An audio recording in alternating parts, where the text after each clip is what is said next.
ශුද්ධ වූ සභාවේ උත්තරීතරම යාඥාව දිව්‍ය පූජාවයි. ශුද්ධ වූ සභාවේ උත්තරීතරම යාඥාව දිව්‍ය පූජාවයි.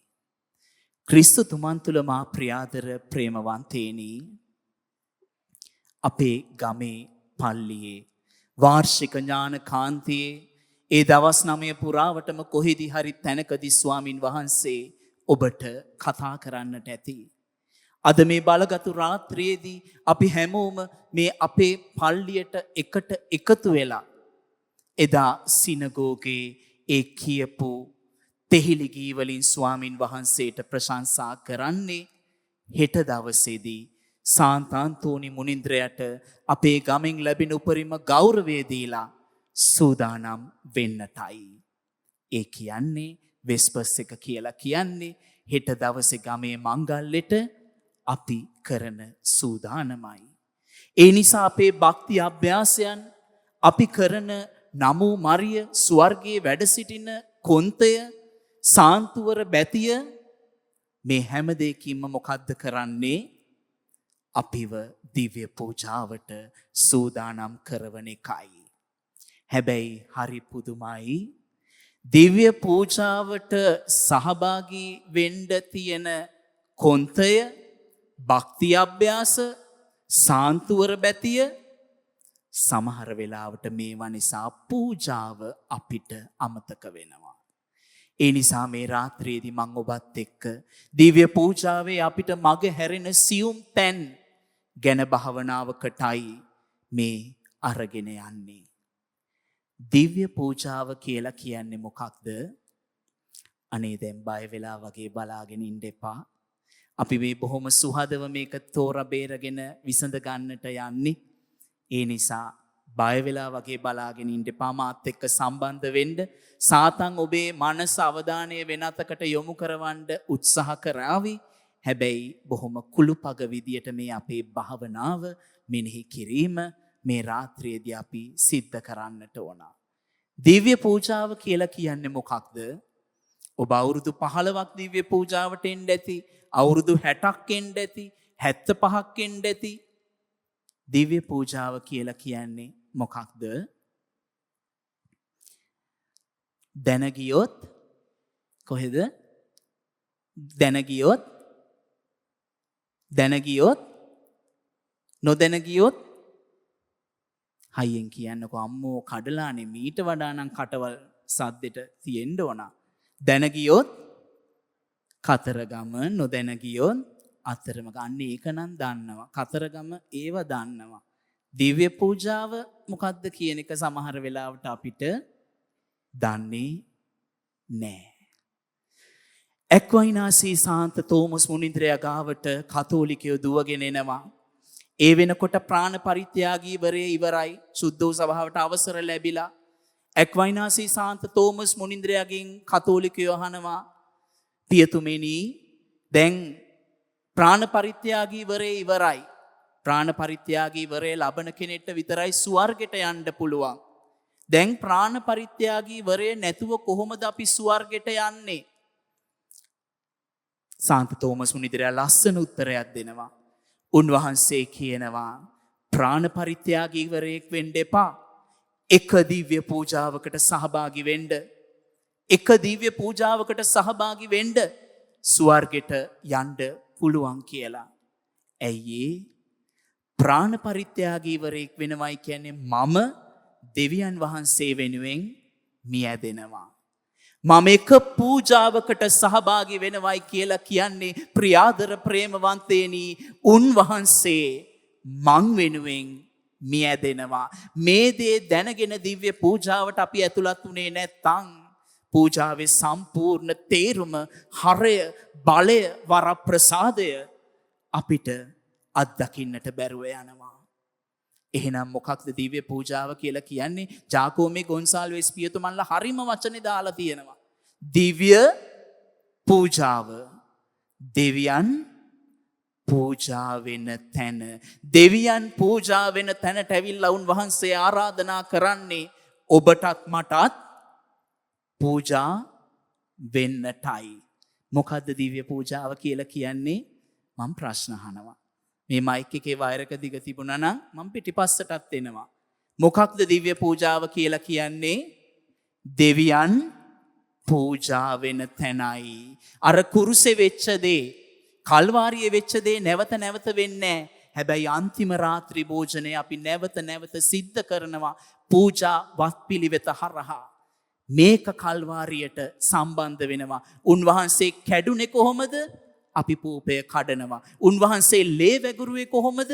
අපි රුධිරය ආශිර්වාද කරනවා. එහෙනම් පූජාව, දිව්‍ය පූජාව කියලා කියන්නේ මොකක්ද? දෙවියන් පූජා වෙන තැනටයි. හරියටම දිව්‍ය පූජාව පටන් ගන්නෙ කොතනින්ද? මම දවසක් ඉස්කෝලේකට ගිහින් ඇහුවා. එක ළමෙක් නැගිටලා කිව්වා ආරම්භක ගීතිකාවෙන් දිව්‍ය පූජාව පටන් ගන්න කියලා. තව ළමෙක් කිව්වා කියවීම් වලින් පූජාව පටන් ගන්න කියලා. තව ළමෙක් කිව්වා සප්‍රසාද ආශිර්වාදයෙන් පූජාව පටන් ගන්න කියලා. බලන්න අපි වැටිච්ච තැනක්. අපේ ළමයි දන්නේ නැහැ අපේ දිව්‍ය පූජාව, අපිට අයිති දිව්‍ය පූජාව, ජේසුගේ අත් දෙකෙන් හදපු ශුද්ධ වූ සභාව ඇතුලේ අපි පටන් ගත්ත දිව්‍ය පූජාව කොතනින්ද පටන් ගන්න කියලා. ප්‍රියාදර ප්‍රේමවන්තිනි, මේ රාත්‍රියේදී දිව්‍ය පූජාවේ අපිට මග ඇරුණු සියුම් තැන් උගන්වන්නට යන්නේ දේව මාතාවන් වහන්සේයි. ඇයි මම එහෙම කියන්නේ? මෙක්සිකෝවේ කතලිනා කියන දුවට දේවම්ම ඇවිල්ලා කතා කරනවා. දැන් මේ දුවෙක්ට දේවම්ම කතා කරන පළවෙනි පාරද නෑ. විවිධ තැන්වලදී පිරිසිදු දුවලව, පිරිසිදු පුතාලට දේවම්ම ස්වර්ග රාජ්‍යයෙන් පණිවිඩ දෙනවා. දේවම්මා කතලිනාට ඇවිල්ලා කියනවා කතලිනා ආරම්භක ගීතිකාවට පූජාවට එනවා. කතලිනා මගේ දුවේ ඇයි පරක්කු? කතලිනා කියනවා අම්මේ මම ඇතුල්වීමේ ගීතිකාවටනේ පල්ලියට ආවේ. දේවම්මා කියනවා නෑ, පරක්කුයි. අඩුම තරමේ දිව්‍ය පූජාවට විනාඩි 5කට කලින්වත් පල්ලියට එන්න ඕනේ. පල්ලියට ඇවිල්ලා සුද්ධාත්මයන්න් වහන්සේට කියන්න ඕනේ සුද්ධාත්මයන්නි මේ දිව්‍ය පූජාවෙන් ගලාගෙන එන මහා ආශිර්වාදය, මහා බලය, මහා සුවය අරගෙන යන්නට වරප්‍රසාදය දෙන්නට කියලා. ඉස්සර දිව්‍ය පූජාවට යන්න අදහස පහළ වෙන තැන ඉඳලා අපි පූජාවට සූදානම් වෙන්න ඕන. දැන් අපි කියනවා පැයකට කලින් පූජාවට සහභාගී වෙන්නට ඕන කියලා. ඒ නිසා දේවම්මා කියනවා අඩුම තරමේ විනාඩි 5කට කලින්වත් ඇවිල්ලා පල්ලියේ දන ගහන්නට ඕනයි කියලා. දැන් අනේ මං ආදරයෙන් ඉල්ලනවා මං අඩුම තරමේ විනාඩි 5කට කලින්වත් එන්න කියප එක සමහර විට කෙනෙක් ගිහිල්ලා බිෂප්ට කියන්න පුළුවන් ෆාදර් නිමේෂ් කිව්වනේ විනාඩි 5කට කලින් ආවම ඇති කියලා. අඩුම තරම මිස් වෙනවා. එහෙමනම් කියන්න එපා. මම කියපු වචනෙම කෝට් කරන්න. අඩුම තරමේ පැයක් දෙකක් උදේ ඉඳලා ඉන්න පුළුවන් නම් හරි හොඳයි. අඩුම තරමේ විනාඩි 5කට කලින්වත් එන්න ඕන. මොකද ප්‍රියාදර ප්‍රේමවන්තයනි මේ දිව්‍ය පූජා යාගය මහා ප්‍රාතිහාර්යාත්මක දෙයක්. මේක හරියට දිය ඇල්ලකින් වරප්‍රසාදය ගලාගෙන යනවා වගේ වෙන වැඩක්. අපිට ඕන්නම් පුළුවන් ලොකු බේසමක් අරගෙන ඇවිල්ලා මේ වරප්‍රසාදය අරගෙන යන්න. හැබැයි අපි ගොඩක් වෙලාවට මොකද කරන්නේ? අපේ අල්මාරි වල දැකලා තියෙනවද චූටි වයින් ග්ලාස්? ආශිර්වාදයේ ජූන්ජක් අරගෙන යනවා. චූට්ටක් අරගෙන යනවා. ඒකත් අරගෙන යන්නේ සමහර අය. ඇයි? සූදානමක් නෑ. සුද්ධාත්මයන්න් වහන්සේට යාඥා කරන්නේ. සුද්ධාත්මයන්න් වහන්සේට කියන්නේ මේ වරප්‍රසාදය මට අයිති කරගන්නට වරම් දෙන්නට කියලා යාඥා කරන්නේ. එහෙනම් අපි පුංචි එක්ස්ට්‍රා එෆර්ට් එකක් ගමු. පුංචි එක පියවරක් ගමු. අපි අඩුම තරමේ අපේ දරුවෝ ඉගෙන ගනි කොතනින්ද පූජාව පටන් ගන්න කියලාවත්. විනාඩි 5කට කලින් පවුලක් විදියට ඇවිල්ලා දන ගහන්න මේ පල්ලියේ සුද්ධාත්මයන්ට කියන්න ස්වාමිනී අපිට මේ වරප්‍රසාදය දෙන්නට කියලා. අපි පියාණන්ගේද පුත්‍රයාණන්ගේද කියලා සුද්ධාත්මයණන්ගේද කියලා පූජාව පටන් ගන්නවා. ඊට පස්සේ ස්වාමී එක තැනකදී කියනවා අපි ආඥා කරමු කියනවද නැද්ද? ඒක ඇහිච්ච නැති අය අත උස්සන්න බලන්න. ඇහිච්ච නැති අයත් ඉන්න පුළුවන් මෙතන. අපි ආඥා කරමු කියන වෙලාවට ඇත්තටම ආඥා කරන අය අත උස්සන්න බලන්න. එක්කෙනෙක් ඉන්නවා, දෙන්නෙක් ඉන්නවා, තුන් දෙනෙක් ඉන්නවා. අම්මෝ කඩලාන විනාශ කරන්න එන වෙලාවට දෙවියන් වහන්සේට අපිට කියන්න පුළුවන් ස්වාමිනී එක්කෙනෙක් දෙන්නෙක් ඉන්නවා. යාඥා කරන ඒ නිසා මේ ගමට නම් අත තියන්න එපයි කියලා කියන්න පුළුවන්. නේද? අපි පූජාවෙන් පිට හැම තැනම යාඥා කරනවා. හැබැයි පූජාව ඇතුලේ යාඥා කරනවා හරි අඩුයි. අපි යාඥා කරමු කියන වෙලාවට මට මතකයි මම නුවර සෙමිනේරියේ ඉන්නකොට කටුගස්තුට පල්ලියට මම වැඩ කරන්න ගියා. කටුගස්තුට පල්ලියේ හැමදාම ස්වාමී අපි යාඥා කරමු කියන වෙලාවට කොහාර එකේ එක ගෑනු ළමෙක් ඉන්නවා. එයා සාක්කුවෙන් හිමීට ගන්නවා ෆෝන් එක. ෆෝන් එක අරගෙන සෙල්ෆි මෝඩ් එක ඔන් කරනවා. මට විශ්වාසයි කඩලානේ ළමයි නම් සෙල්ෆි මෝඩ් එක ගන්නේ නැතුව ඇති. ෆෝන් එක අතට ගන්නේ නැතුව ඇති පූජා වෙලාවේ. හැබැයි මේ ළමයා ගන්නවා. මේ ළමයා සෙල්ෆි මෝඩ් එක ඔන් කරගෙන මෙන්න මේ විදියට මූණ බලනවා. කටත් උල් කරගෙන මුළු මූණම කැත කරගෙන මූණ බලනවා. ෆොටොත් ගහනවද මම දන්නේ. හැබැයි ඒ දුව දන්නේ නෑ දිව්‍ය පූජාවේ හැරවුම් ලක්ෂය අපි යාඥා කරමු කියන තැනයි. අපි යාඥා කරමු කියලා ස්වාමි කෙනෙක් පොඩි වෙලාවක් නිශ්ශබ්ද වෙන්නේ ඇයි? ඔබට ඔබේ යාඥාව ඔප්පු කරන්නයි. ඔබේ පූජාව ඔබේ අතට හරව ගන්නටයි. ඒක හැරවුම් ලක්ෂයකට ගෙනියන්නටයි. එහෙනම් අපි යාඥා කරමු කියනකොට අපි අත් දෙක වැඳගෙන ඇස් දෙක පියාගෙන අබ්බා තාත්තේ ජේසුගේ අත් දෙකෙන් මේ පූජාව මම ඔබ වහන්සේට ඔප්පු කරන්නේ. අපේ ගෙදර ලෙඩ වෙච්ච එක්කෙනෙක් ඉන්නවා යාට අත තියන්න. මේ වරප්‍රසාදයට හරවන්න. මේ කෙනාව වෙනස් කරන්න. මේ කෙනාව සුවපත් කරන්න. මෙන්න මේ වටයි.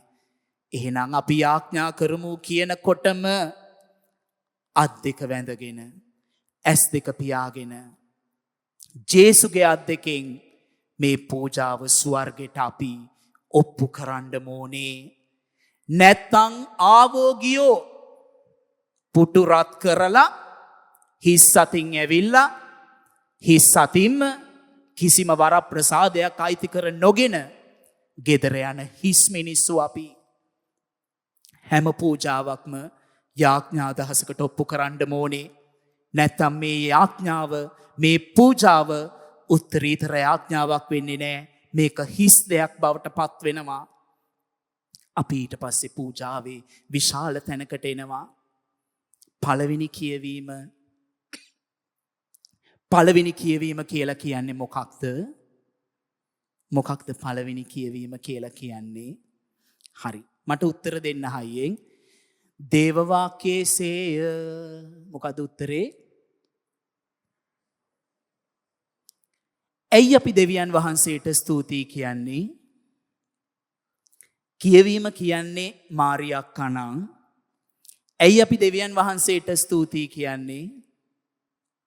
අපිට කියන්න පුළුවන්නේ මාරියක්කාට ස්තුති වේවා කියලා. කියන්න බැරිද? ඇයි අපි දෙවියන් වහන්සේට ස්තෝත්‍ර වේවා කියලා කියන්නේ? පළවෙනි කියවීම කියලා කියන්නේ ප්‍රියාදර ප්‍රේමවන්තනි අද කොහේ හරි තැනකදී අපේ භාවනාවේ දෙයක් අපි අයිති කරගෙන ගෙදර යමු. මේ පූජාව කියන්නේ බෝරිං දෙයක් නෙමෙයි. එපා වෙන දෙයක් නෙමෙයි. මේක දැනගෙන ගියොත් මහා ධනස්කන්ධයක්, මහා නිදානයක්. එහෙනම් අපි දෙවියන් වහන්සේට ස්තෝත්‍ර කියනවා කියලා කියන්නේ ඇයි? පළවෙනි කියවීම කියලා කියන්නේ දෙවියන් වහන්සේ මට කතා කරනවා. මේ කතා කරන තැන කොයි හරි වචනයක් මම අල්ල ගන්න ඕන. මම එළියේ පුංචි බබත් එක්ක අල්ලන සෙල්ලම් කර කර ඉඳලා හරියන්නේ නැහැ. බෝල පාස් කර කර ඉඳලා හරියන්නේ නැහැ. සීනු කුළුණ යට ඔර්ලෝසුවේ වෙලාව බල බල ඉඳලා හරියන්නේ නැහැ. ඇල්ම බැල්ම දදා ඉඳලා හරියන්නේ නැහැ. දෙවියන් වහන්සේ මට කතා කරනවා.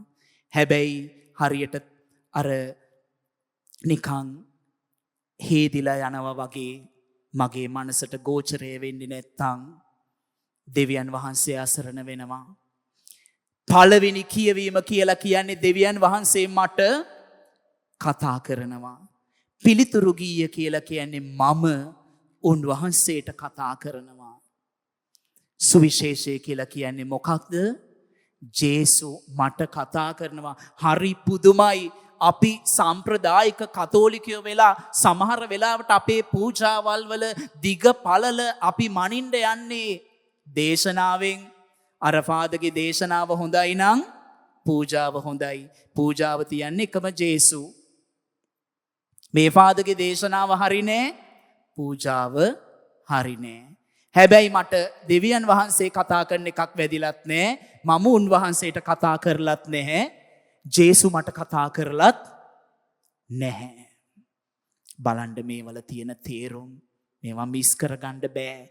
පළවෙනි කියවීම කියලා කියන්නෙම දෙවියන් වහන්සේ මට කතා කරනවා. පිළිතුරු ගීය කියලා කියන්නෙම මම උන්වහන්සේට කතා කරනවා. එනම් මම හයියෙන් පිළිතුරු ගීය කියන්නට ඕන. සුවිශේෂය කියලා කියන්නේ ජේසු මට එකහෙලා කතා කරනවා. ඒ අල්ලගන්න එක වචනයක් සතියක් පුරාවට මම ජීවත් කරවන්නට ඕන. ඊට පස්සේ අපි එනවා පඳුරු පෙරහැරට. මංගල්‍යවල අමාරුම වැඩේ පඳුරු පෙරහැර. ඉස්සෙල්ලම යන්නේ කවුද කියන එක හරි අමාරුයි තීරණය කරන්න. පිටිපස්සෙන්ම යන්නේ කවුද කියන එක හරි අමාරුයි තීරණය කරගන්න. සමහර අයට ඇවිද ගන්නත් බෑ. හැබැයි පරම්පරාගතව පඳුර අරගෙන යන්න ඕන. පඳුරු පෙරහැරේ තේරුම අපි දන්නවද? මෙක්සිකෝවේ ආසන දෙව් මැදුරේ කතලිනා කියන දුවට දේවම්මා හරි ලස්සන පණිවිඩයක් දෙනවා. පූජාව ඇතුලේ කතලිනා වාඩි වෙලා ඉන්නකොට සුදු ඇඳගත්ත දේව දූතයෝ ටිකක්, මං හිතන්නේ වීඩියෝ එකක් හදලා තින ඔබ ඒක දැකලා ඇති. මේ සුදු ඇඳගත්ත රැකවල් දේව දූතයෝ ටිකක් අත් දෙකේ මොකද්ද ගුලි කරගෙන මේ සප්‍රසාද ආශිර්වාදයට අල්තාරයට එනවා. එක්කෙනෙක් අඬ එනවා. කතලින අහනවා දේවම්මගෙන්, ඇයි අම්මේ ඒ රැකවල් දේව දූතයා අඬ එන්නේ? දේවම්ම කියනවා, පුතේ ඔය තමයි දිව්‍ය පූජාව යාඥා අදහසකට ඔප්පු නොකර නිකන් ඔහේ පූජාව අහඬ එන කතෝලිකයෝ කියලා. ඊට පස්සේ තව එක්කෙනෙක් රන් තලියක අරගෙන එනවා මේ අල්තාරෙට. දේවම්ම කියනවා, පුතේ ඔය තමයි පූජාව නියමාකාරයෙන් පූජා කරන්න ආපු අය කියලා. තව කට්ටියක් එනවා කිසිම හැල හොල්මනක් නැතුව. සමහර රැකවල් දේව දූතයෝ ටිකක් බොහොම මලානික විදියට අල්තාරයට එනවා. කතලින අහනවා, අම්මේ මේ කවුද? දේවම්ම කියනවා, පුතේ ඔය තමයි ණය යුක්තිය ඉෂ්ට කරන්න එන අය. ණය යුක්තිය අපි හරි බයයිනේ. ණය යුක්තියට අපි හරි බයයි. ඉරිදට එනවා දෙවියන් වහන්සේට ආදරයකට නෙමෙයි, ලබල යන්න ණය යුක්තිය ඉෂ්ට කරන්න.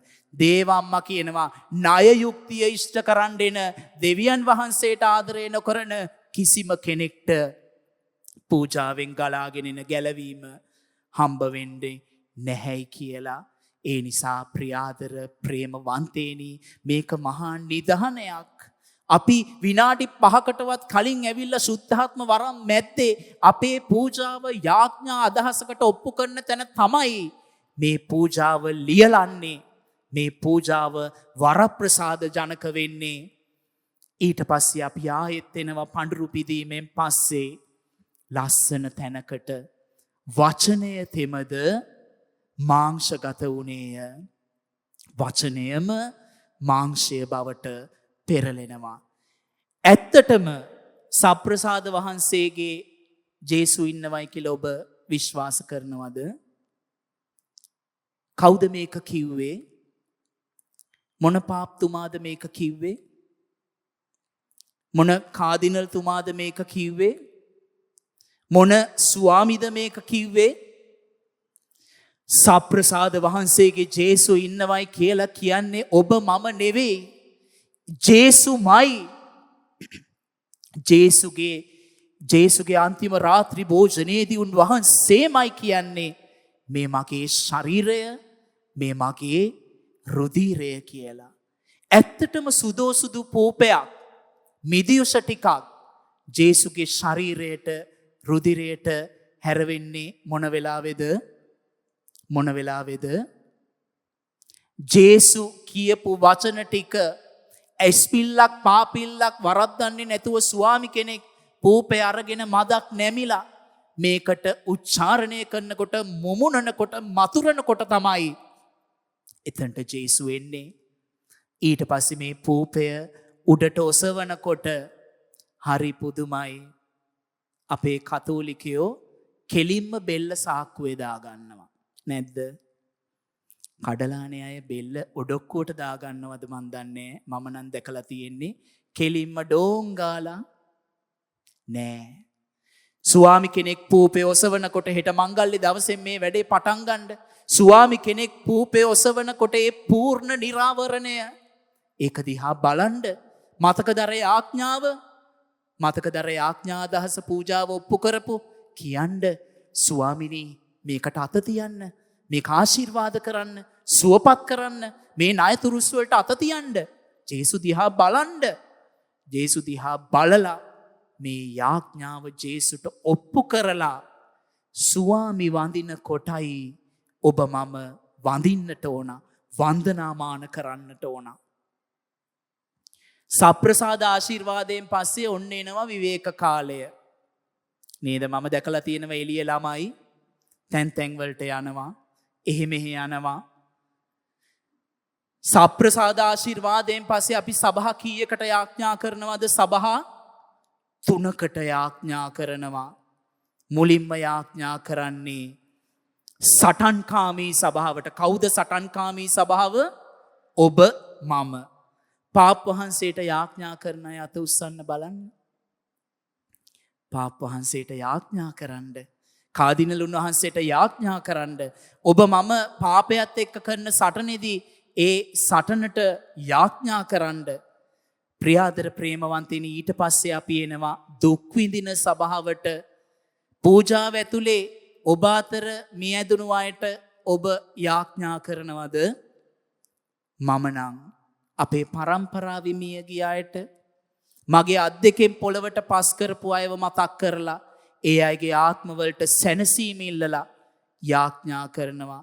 නම් වශයෙන් මම කිව්වොත් මගේ පියාණන් වන ලෙනාඩ් නිමල් ශාන්තාද සිල්වා ඇතුළු Leslie Peter John Annette Beatrice කොන්සි Maria Shanaka Pushpaka Mahesh Buddhika Ilangage Mary Bridget Cyril Francis Perera Rita Loretta Sidney Rita මාර් මට කියාගෙන යන්න පුළුවන්. විනාඩි 10ක් විතර එක දිගට මම තනියම පූජාව තියෙනකොට මේ අයට ඔප්පු කරනවා. ඇයි මම එහෙම ඔප්පු කරන්නේ? මගේ පූජාවෙන්, මගේ ආඥාවෙන් අර ශුද්ධකාගිනි ස්ථානයේ දුක් විඳින ආත්මයෝ නිදහස් වෙලා ස්වර්ගයට ගිහිල්ලා මම මැරුණු දවසක බැරි වෙලාවත් මගේ ආත්මය ශුද්ධකාගිනි ස්ථානයේ හිර වුණොත් ඔබ හිතනවද මොහොතකටවත් මම යාඥා කළා නිදහස් වෙච්ච ආත්මයෝ මට යාඥා නොකර ඉඳී කියලා? එහෙනම් පූජාව කියන්නේ මහා බලගතු ආයෝජනයක්. මරණයෙන් පස්සෙත් ඵල දෙන ආයෝජනයක්, වරප්‍රසාද ලබා දෙන ආයෝජනයක්. ඒ නිසා මේක මගහැරව ගන්න එපා. මේ සභා 3ට යාඥා කරන්න. ඊට පස්සේ අපි එනවා ජයලත් සභාවට.